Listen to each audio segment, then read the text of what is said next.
Continue without video. Okay.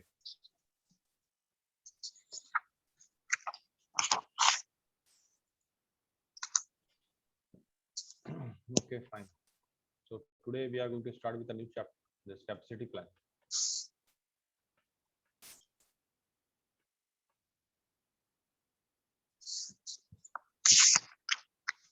ठीक है, देखिए पहले माइक ऑफ कर लीजिए एक मिनट। ठीक है, हाँ, कैपेसिटी प्लानिंग का जो एक नटशेल में जो मीनिंग होता है, एक कॉमन इस तरीके में। मेरी आवाज आ रही है? मेरी आवाज आ रही है? Yes sir. ठीक है, यस सर। तो कैपेसिटी प्लानिंग का मतलब होता है कि जैसे यस सर, जो भी आप फैक्ट्री बना रहे हैं, प्लांट बना रहे हैं, ठीक है, तो उस एक जगह का, ठीक है, कैपेसिटी कितना होगा, ठीक, तो वो सारा डिपेंड करेगा भाई कि क्या अवेलेबिलिटी ऑफ अदर रिसोर्सेज है आपके पास, या उस जगह में जो जिस जगह में आप बना रहे हो वहां का इंफ्रास्ट्रक्चर कितना सपोर्ट करता है, उस हिसाब से कैपेसिटी प्लानिंग होगा। जैसे कि कोई एक जगह मान लीजिए कि आपकी साइज ऑफ द लैंड है, तो साइज ऑफ द लैंड आपको जो भी मिलेगा, जो जमीन का जो एरिया है, वो अनलिमिटेड तो नहीं मिल सकता है ना, लिमिटेड ही मिलेगा आपको। Yes sir. ठीक है, तो उस लिमिटेड जो रिसोर्स है लैंड का, ठीक है, मान एग्जांपल हम ले रहे हैं, तो उसमें जितना कैपेसिटी बनता है, ठीक है, और प्लस और भी जो अलग शहर का जो इंफ्रास्ट्रक्चर है वो कितना सपोर्ट करता है, वहां पावर सप्लाई कितना होगा, वो सब सारी चीजें, ये सब बुनियादी बातों पर आपका कैपेसिटी प्लानिंग डिपेंड करता है, प्लान करते हैं हम लोग। फिर है कि और अलग अलग जगह पे भी हम लोग मैन्युफैक्चर को करते हैं, क्योंकि एक ही जगह से मान लीजिए इंडिया का जो मार्केट है, तो एक ही फैक्ट्री से पूरा इंडिया का मार्केट तो कैप्चर नहीं हो सकता है। पूरे इंडिया का जो डिमांड है, वो क्या एक ही फैक्ट्री से मैन्युफैक्चर होके हो जाएगा? No sir. ये प्रैक्टिकली पॉसिबल ही नहीं है। मतलब 3-4 बुनियादी बात है। पहली बात ये है कि भाई एक जगह में उतनी capacity because of the limitation of the resources, ठीक है। दूसरी बात है कि ऐसे भी हम नहीं करते, मान लीजिए कि लिमिटेशन नहीं है, एक बहुत बड़ा जमीन हमको मिल गया जहां से हम सब कर सकते हैं, बट स्टिल फिर ट्रांसपोर्टेशन का कॉस्ट बढ़ जाएगा, तो इसलिए स्ट्रेटेजिक लोकेशन, ठीक है, 3-4 जगह हमको रखना होता है, ठीक है, ताकि उस मान लीजिए कि इंडिया को 4 पार्ट में डिवाइड करते हैं, ईस्ट वेस्ट नॉर्थ साउथ, ठीक है, तो एटलीस्ट चार मैन्युफैक्चरिंग प्लांट किया जाए, सो दैट कि एक मैन्युफैक्चरर से ईस्ट इंडिया कर दिया, एक से नॉर्थ कर दिया, एक से साउथ कर दिया, एक से वेस्ट कर दिया, उसमें कॉस्टिंग हमारा कम पड़ेगा। नहीं तो मान लीजिए कि साउथ इंडिया में आपका प्लांट है और उसको पूरा आपको नॉर्थ इंडिया में उसको ट्रांसफर करना है, तो उससे कॉस्टिंग पे इफेक्ट पड़ जाता है, ठीक है। प्लस कैपेसिटी प्लानिंग में एक चीज और बहुत जरूरी है जिसका डिस्कशन है हम लोग का, कि अभी फिलहाल जितना डिमांड है, अभी मान लेते हैं डिमांड आपका 10 का है, सर ठीक है। वॉइस नहीं आ रही है। वॉइस मेरा नहीं आ रहा है, मतलब सिर्फ कुणाल को नहीं आ रहा है या सभी को नहीं आ रहा है? मुझे आ रहा है सर वॉइस नहीं आ रही है। नहीं तो फिर कुणाल तुम्हारा नेट कनेक्शन वीक है, क्योंकि हामिद को आ रहा है, रवि को आ रहा है, मेरी आवाज क्लियर आ रही है हमको। रवि मेरी आवाज क्लियर आ रही है तुमको? यस सर, क्लियर है, क्लियर है। तो ये कुणाल तुम्हारा नेट वीक है दोस्त, because I am sitting in college, यहाँ पे कॉलेज का नेट बहुत अच्छा है।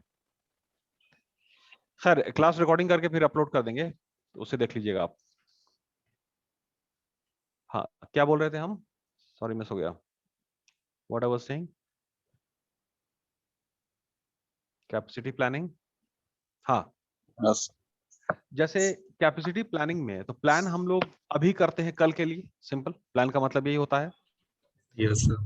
तो आज ही हम कल का भी इंतजाम कर लें, ठीक है, तो फायदे में रहेंगे, सिंपल लॉजिक है।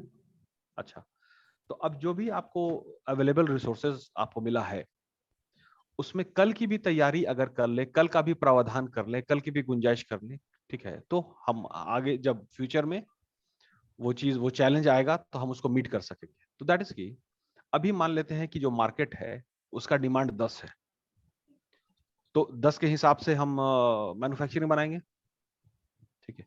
अगर आगे आने वाले टाइम में मान लीजिए कि 1 साल के बाद ये डिमांड 10-20 हो जाता है, तो आप क्या दूसरा फैक्ट्री बनाइएगा?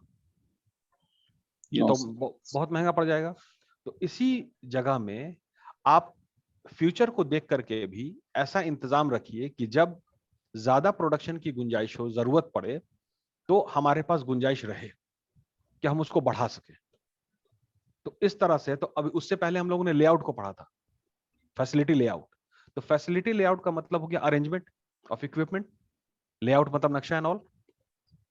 तो आपके लेआउट में आपका जो फ्यूचर को देख करके भी इंतजाम होना चाहिए। ठीक है, कि मान लीजिए कि अभी जो मशीन आपने जिस पे काम कर रहे हैं उसको, उसकी कैपेसिटी है 10 प्रोड्यूस करने की, लेकिन बाय द टाइम अब है कि अगले साल में वो 20 हो गया, तो जाहिर सी बात है कि बड़ी मशीन लानी पड़ेगी। तो उस बड़ी मशीन को एडजस्ट करने का इंतजाम आपके लेआउट में, आपके प्लांट में होना चाहिए। ये एक एस्पेक्ट है। ठीक है, प्लस है कि कैपेसिटी, जैसे डिमांड जो है ना वो बड़ा फ्लक्चुएट करता है, तो उसके हिसाब से कैपेसिटी प्लानिंग होगी। कम भी कर लें, ज्यादा भी कर लें। ठीक है, मतलब ऐसा करें हम ताकि इकोनॉमीज ऑफ स्केल मेरा मेंटेन रहे, ताकि मैक्सिमम हम कैपिटलाइज कर सके। ये सिंपल बात है। अब इसमें एक और बात आती है, मार्केटिंग की बात है। ठीक है, एक टर्म है आपका, एक ये है आपका फिनोमिना हुआ, ये बुल विप इफेक्ट कहते हैं इसको। बुल विप, BULLWHIP, इसको कॉपी में लिख लीजिए, bull whip effect, BULLWHIP, bull whip effect.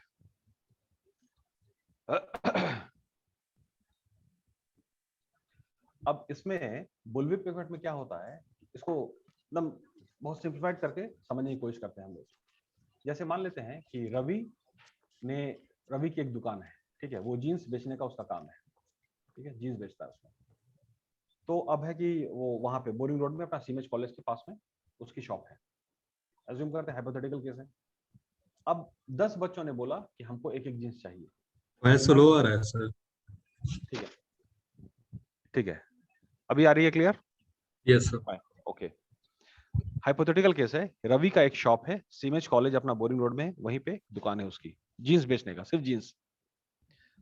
सीमेज के 10 बच्चों ने कहा कि हमको जीन्स, एक एक जीन्स चाहिए, तो डिमांड हो गया 10, है ना? ठीक है, यस सर। तो अब उस 10 डिमांड के एवज में, अगेंस्ट में, तुम कितना जीन्स डिस्ट्रीब्यूटर से या जहां से भी जो तुम हासिल करते हो, कितना जीन्स लाओगे अपनी दुकान में?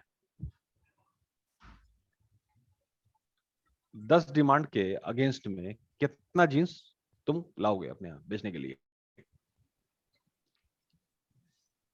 सर और भी तो एक्स्ट्रा लाएंगे ना सर? एक्स्ट्रा लाएंगे, एकदम नेचुरल है। यस तो Yes, sir. 10 के एवज में हम 15 लाएंगे, यस सर। है ना? मतलब एकदम एग्जैक्ट 10 तो नहीं लाते हैं कोई। No sir. चलिए ठीक है, डिमांड 10 है लेकिन आप ले आए 15। ठीक है, बढ़ गया ना? यस अब जिस डिस्ट्रीब्यूटर से या जिस भी डीलर से, जो भी फ्रेंचाइजी है, उसको, उससे आपने 15 मांगा, उससे तो आपने 15 मांगा। Yes sir. 15 के एवज में वो बंदा मैन्युफैक्चरर से कितना अपने यहाँ स्टॉक रखेगा आपको 15 देने के लिए? मतलब उसका डिमांड तो 15 हो गया ना, आपने डिमांड किया 15, तो उस डिस्ट्रीब्यूटर का डिमांड तो 15 हो गया। तो वो डिस्ट्रीब्यूटर मैन्युफैक्चरर से लेता है सामान, मैन्युफैक्चरर से शॉर्ट कर देते हैं, तो वो कितना ऑर्डर करेगा 15 के एवज में? 15 के बाद में 20 ऑर्डर कर सकता है या 20 करेगा, 25 करेगा, है यस ना? सर। लेकिन डिमांड 10 ही है, एक्चुअल डिमांड तो 10 है। यस तो ये नेचुरल फिनोमिना है, ये नेचुरल फिनोमिना है कि बढ़ जाता है। ठीक है, पॉइंट। तो उस हिसाब से कैपेसिटी को प्लान करना होता है। तो कैपेसिटी हमेशा थोड़ा ज्यादा रखना होता है। ठीक है, ये नेचुरल है कि भाई अब ज्यादा डिमांड आ गया तो 10 बच्चे आए हैं, 11 बच्चे भी आ सकते हैं, 12 बच्चे भी आ सकते हैं। खैर, तो capacity planning is all about, ठीक है, what capacity will be there in my unit, as simple as that. Clear हो गई बात? यस। Yes, अब sir. इसको पढ़ते हैं इंट्रोडक्शन से। ठीक है, अब ये रवि आप पढ़िए introduction. Product design capacity and process selection have a direct relationship. Product sir मुझे design कोई वॉइस नहीं आ रहा है कुछ भी समझ। यार हम लोग को तो पूरी आवाज आ रही है, तुम्हारी आवाज पूरी क्लियर आ रही है हम लोगों को, तुम्हारी आवाज पूरी सर क्लियर आ बीच रही बीच है। में आवाज पूरा चल जा रही है सर। तुम्हारा नेट वीक है दोस्त, तुम्हारा नेट वीक है, क्योंकि हम जो बोल रहे हैं या रवि जो बोल रहा है वो हमको पूरा सुनाई दे रहा है और मेरी बात पूरी रवि को सुनाई दे रही है। तुम कहीं ढंग की जगह पे बैठो, टावर तुम्हारा गड़बड़ है। The problem is at your and. ठीक है रवि Hello, पढ़िए। sir. हाँ Yes, sir. Product design capacity and process selection have a direct relationship. Product design determine the value provided to the customer. The value determines the market size. The market size determines the volume, and therefore the capacity, and the capacity leads to the process. एकदम series में बात लिखी हुई है। Product design determines the value provided to the customer. जो product design होगा तो उससे कस्टमर को क्या वैल्यू होगा, क्या वो Yes, नीड को sir. कितना वो डिजाइन कितनी जरूरत को पूरी करेगा। ठीक है। Value determines the market size. जितना ज्यादा वैल्यू होगा प्रोडक्ट में, तो वैल्यू का मतलब क्या हुआ, need satisfying ability, need satisfying ability in the product. ठीक है, वो कितनी जरूरत को पूरी कर पा रहा है। तो value determine the market size. जितना ज्यादा वैल्यू होगा उस प्रोडक्ट का उतना मार्केट साइज होगा। सिंपल। Yes. मोबाइल मोबाइल में 10 फीचर है, मतलब 10 वैल्यू है। ठीक है, किसी मोबाइल में 12 फीचर है तो वो ज्यादा मार्केट साइज कैप्चर करेगा ना। किसी मोबाइल में 15 फीचर है, किसी मोबाइल में 20 फीचर है। तो अभी तो मोबाइल का मामला उस तरह से तो है नहीं कि बाबू सिर्फ शाहरुख खान और सलमान खान ने बोल दिया कि मोबाइल अच्छा है इसलिए बिक गया। वो तो सिर्फ आई कैचर है। बाकी मोबाइल बिकता है बाबू उसके फीचर से। तो जिसका ज्यादा से ज्यादा फीचर रहेगा, ठीक है, मतलब जिसका ज्यादा ज्यादा वैल्यू रहेगा, वो ज्यादा मार्केट साइज कैप्चर करेगा। ठीक है, सीरीज देखिएगा। उसके बाद market size determines the volume. तो मार्केट साइज वॉल्यूम डिटरमाइन करेगा, कितना डिमांड आ रहा है, कितना मोबाइल लोगों को चाहिए। ठीक है ना, यस सर। क्लियर हुआ ये। हाँ, उसके Yes, बाद sir. है तो market size determines the volume, मतलब डिमांड। तो जितना डिमांड है वो वॉल्यूम हो गया। मान लीजिए भाई Yes, 50,000 sir. मोबाइल, 50,000 मोबाइल, तो 50,000 वॉल्यूम हो गया। तो कुल मिला के Yes, sir. Therefore the capacity and the capacity leads to process. तो जो डिमांड है, जो मार्केट साइज है, वो डिटरमाइन करेगा कैपेसिटी, और कैपेसिटी फिर लीड्स टू प्रोसेस। तो कौन सा प्रोसेस फॉलो होगा उस कैपेसिटी को फुलफिल Yes, करने के लिए, sir. 50,000 मोबाइल को फुलफिल करने के लिए। सीरीज को पकड़िएगा, प्रोडक्ट डिजाइन की बात हो रही है, वैल्यू की बात हो रही है, मार्केट साइज की बात हो रही है। तो कुल मिलाकर प्रोडक्ट डिजाइन, तो आपके कैपेसिटी प्लानिंग में जो भी आप है उसमें प्रोडक्ट डिजाइन जो बनेगा उसको मैन्युफैक्चरेबिलिटी होना चाहिए ना, मैन्युफैक्चर करने योग्य। 20 फीचर के साथ मोबाइल, उस डिजाइन का मोबाइल। ठीक है, ये भी कैपेसिटी बात हो गई। Number Yes. तो है ही, नंबर तो है ही, लेकिन वो जो एक मोबाइल है उसमें पूरा 20 फीचर और फिर 50,000 मोबाइल, तो पूरे 50,000 मोबाइल में भी एकदम यूनिफॉर्म फीचर होना चाहिए 20 का 20। ऐसा नहीं ना है कि 20,000 मोबाइल ठीक है, 5,000 मोबाइल ऐसे बन गया, वो वैसे बन गया, गड़बड़, ऐसे नहीं चलेगा। पूरा 50,000 शुड बी यूनिफॉर्म। मतलब कि आपका जैसे मान लेते हैं कि मेरा मोबाइल ये है, एक बहुत ही हाई हाई टेक्नोलॉजी मोबाइल है। ठीक है, अभी उतना मोबाइल तुम लोगों ने देखा भी नहीं होगा। उसका नाम है सैमसंग M10। ठीक है, M10 की कैपेसिटी है 2 GB एंड 16 GB आपका, ये मतलब बहुत Hold हाईटेक। set. हाँ, 2 GB रैम है और 16 GB स्टोरेज है। ठीक है, तो आई एम डेड श्योर कि ये कभी आप लोगों ने देखा नहीं होगा, बहुत हाई है। ठीक है, तुम लोग नहीं समझ पाओगे इसको। खैर, तो अब है कि जो एग्जांपल है हमारे पास, तो अब लेट्स से कि 50,000। ठीक है, तो in all the M10 50,000 mobile, ठीक है, सब में एकदम यूनिफॉर्म फीचर होना चाहिए ना, किसी में स्क्रैच नहीं होने चाहिए, सारे चीज। तो इंडिविजुअल एंड 50,000 दोनों मैच रहना चाहिए, दैट इज सिंक्रोनाइज इफेक्ट होना चाहिए। ठीक है, Yes, sir. हाँ, तो ये पूरा सीरीज है बाबू। ठीक है, आगे पढ़िए। Capacity design planning should be slowly based on the principle of maximizing the value delivered to the customer. This reflects in maximizing cost of products and services minimising है रवि, मैक्सिमाइज तुम करके पूरा गड़बड़ा दिए। अरे कॉस्ट मेरा मिनिमाइज रहेगा तब ना हमको प्रॉफिट होगा। मैक्सिमम कॉस्ट करेंगे तो दिवालिया निकाल दोगे मेरा तो। Yes, sir. सबसे मिनिमम कॉस्ट पे प्रोड्यूस उसको करने का सर्विस उसका इंतजाम होना चाहिए, providing them in a timely manner. ये सबसे इंपॉर्टेंट बात है बाबू। कॉस्ट थोड़ा ऊपर नीचे हो जाए चलेगा, लेकिन अगर टाइम नहीं मैच किया आपने तो कॉम्पिटिटर अपना स्टॉक मार्केट में ले आएगा, सारे कस्टमर उनका स्टॉक ले लेंगे और फिर आप मार्केट कैप्चर नहीं कर पाएंगे। You will miss the bus. वो बस आप मिस कर जाएंगे, वो ट्रेन आप मिस कर जाएंगे। बस इज द अपॉर्चुनिटी, ठीक है ना? Yes, sir. हाँ, तो कॉस्ट मिनिमम हो अच्छी बात है, लेकिन टाइम के साथ कॉस्ट थोड़ा ऊपर नीचे चलेगा, ठीक है, प्रॉफिट कम होगा, लेकिन आप मार्केट में बने तो रहिएगा। लेकिन एक बार अगर टाइमली अगर आपने नहीं पहुंचाया सामान को, तब तो बाबू कुछ नहीं हो सकता है। एक बार वक्त चला गया तो चला गया, अब वो फिर दोबारा वक्त अपॉर्चुनिटी का कब आएगा यू नेवर नो, और कितना मेहनत करवाएगा आपसे यू नेवर नो। तो जो भी टाइम है उसको कैपिटलाइज करना होता है, दिस इज वेरी इंपॉर्टेंट। उस हिसाब से कैपेसिटी को प्लान करना होगा कि भाई मेरी कैपेसिटी में जो भी है उतना स्टॉक बन जाए और वो टाइमली डिलीवर हो जाए, ये सबसे इंपॉर्टेंट है, ठीक है। Ensuring that the products provide the highest level of quality.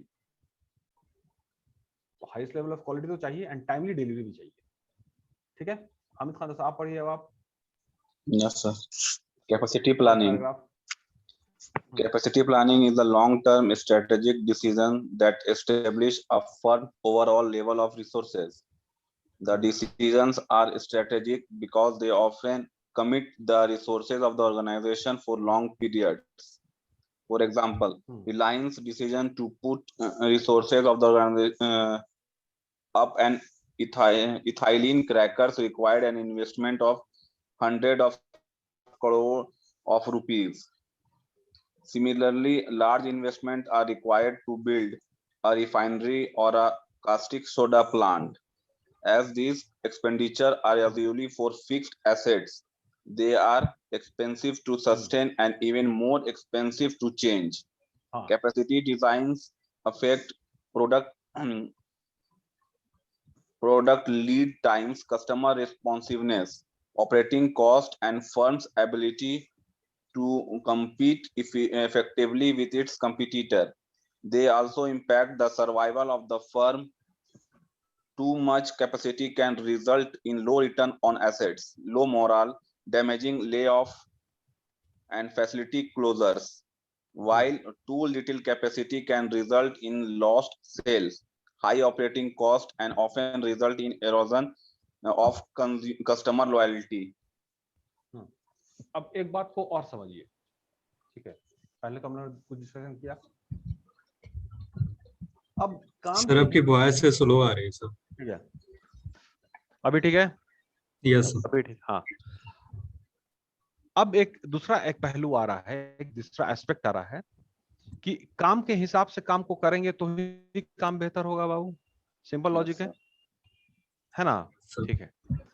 अब इसमें जो एग्जांपल लिया हुआ है, जैसे मान लीजिए कि आपका ये जो आपका रिफाइनरी है, मतलब पेट्रोलियम रिफाइनरी, ठीक है, या मान लेते हैं स्टील प्लांट है, स्टील प्लांट, स्टील बनेगा, तो उसमें जितनी चीजें होनी चाहिए उसका इंतजाम आपको रखना पड़ेगा। सिंपल। Yes sir.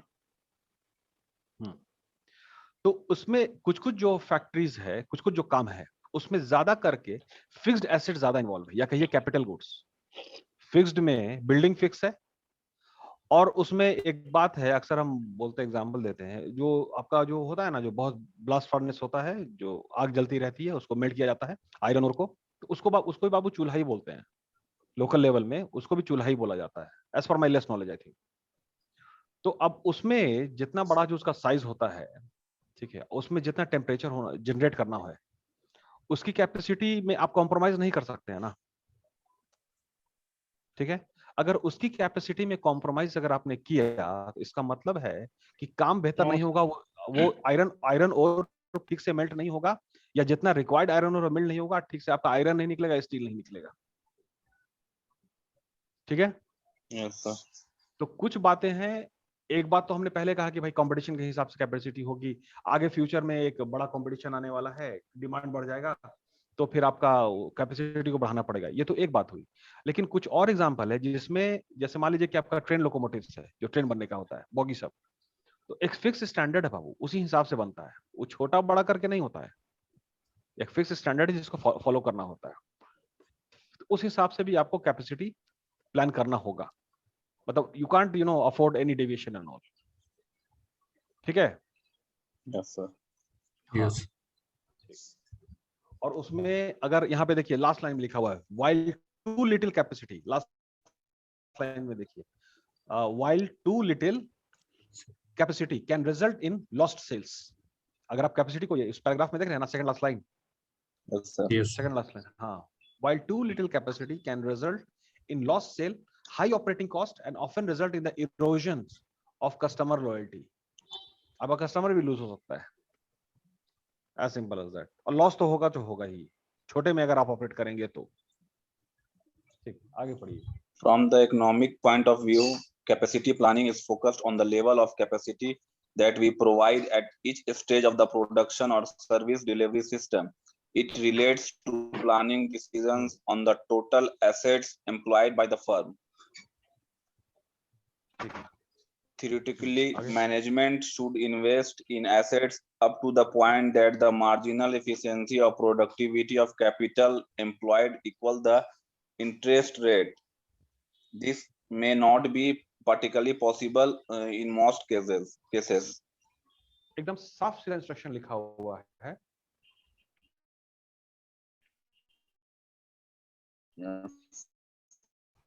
कि जो आपकी एफिशिएंसी है और प्रोडक्टिविटी है, ठीक है, हम लोग ठीक है, शुरू के क्लास में भी हमने आपको एक्सप्लेन किया होगा। फिर आपका कैपिटल एम्प्लॉयड, जो पैसा लगा हुआ है, जो पैसा लगा हुआ है और उसका जो इंटरेस्ट है, Yes, तो sir. संडे को भी तो इंटरेस्ट का मीटर चालू है ना बाबू, Yes, sir. एक तो इंटरेस्ट रेट है और इंटरेस्ट चल रहा है, तो उस इंटरेस्ट रेट को ठीक है करने के लिए कैपेसिटी हिसाब से एक्सपेरिमेंट का जो इंटरेस्ट रेट है, ठीक है, और उसमें जो आपकी कैपेसिटी है, तो मतलब जितना मैन्युफैक्चर कर रहे हैं, मतलब मान लीजिए 10,000 मोबाइल बनाते हैं, तो 10,000 मोबाइल क्या पूरा सक्षम है जिसमें प्रॉफिट जनरेट होगा कि इंटरेस्ट पेड हो जाए और आपको प्रॉफिट है। पता चला कि आप और कि आपने एक Yes, कर्जा sir. लिया और कर्जा एक्चुअली चुक नहीं रहा है, तो कर्जा चुकाने के लिए दूसरा कर्जा लिया, Yes, sir. वो फिर एवरग्रीन लोन वाला कंसेप्ट हो जाता है। एवरग्रीन मतलब एक लोन को सर चुकाने के वॉइस लिए। नहीं आ रही है। दोस्त हम कुछ नहीं कर सकते यार तुम्हारा तुमको रिकॉर्डिंग भेज देंगे ग्रुप में, ठीक है। बाकी सबको आवाज आ रही है? रवि, ये कुणाल, ये बात समझ में आई रवि मेरी? कर्जा लिया Yes, sir. हमने, काम किया और उसके बाद से कर्जा चुक नहीं पा रहा है लोन, तो उसके लिए अब क्या करेंगे? दूसरा कर्जा लेंगे, ठीक है, उसको चुकाने के लिए। तो वो एक एवरग्रीन लोन का कंसेप्ट हो जाता है कि कर्जा चुकाने के लिए फिर कर्जा, ठीक, और प्रॉफिट में कभी आ ही नहीं पाएंगे हम लोग। No, कैपेसिटी अगर बेहतर रखते तो दूसरा कर्जा लेने की जरूरत नहीं पड़ती, वो कर्जा भी चुक जाता, हम प्रॉफिट पे जाते हैं और सेल्फ डिपेंडेंट हो जाते हैं, डेट फ्री।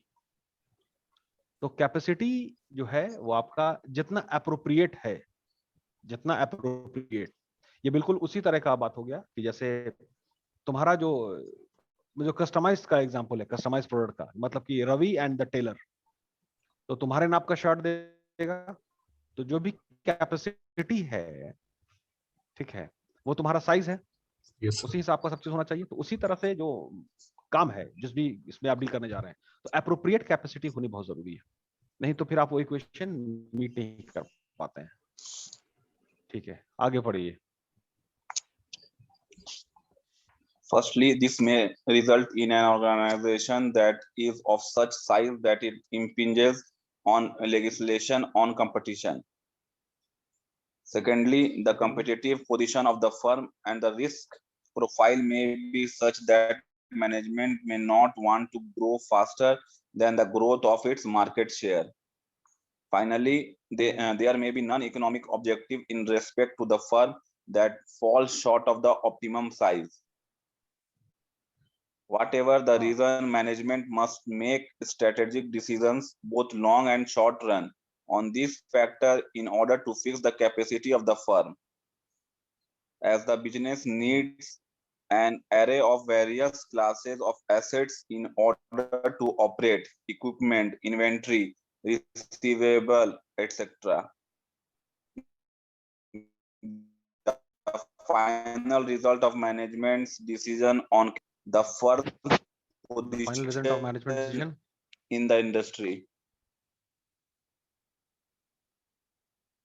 एकदम सीरीज में सारी बात लिखी हुई है. Yes, sir.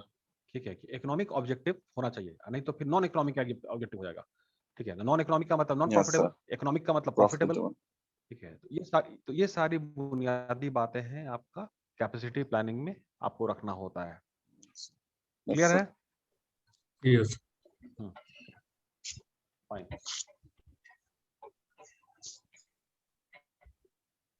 चलिए अभी ये topic measurement of capacity I think we continue.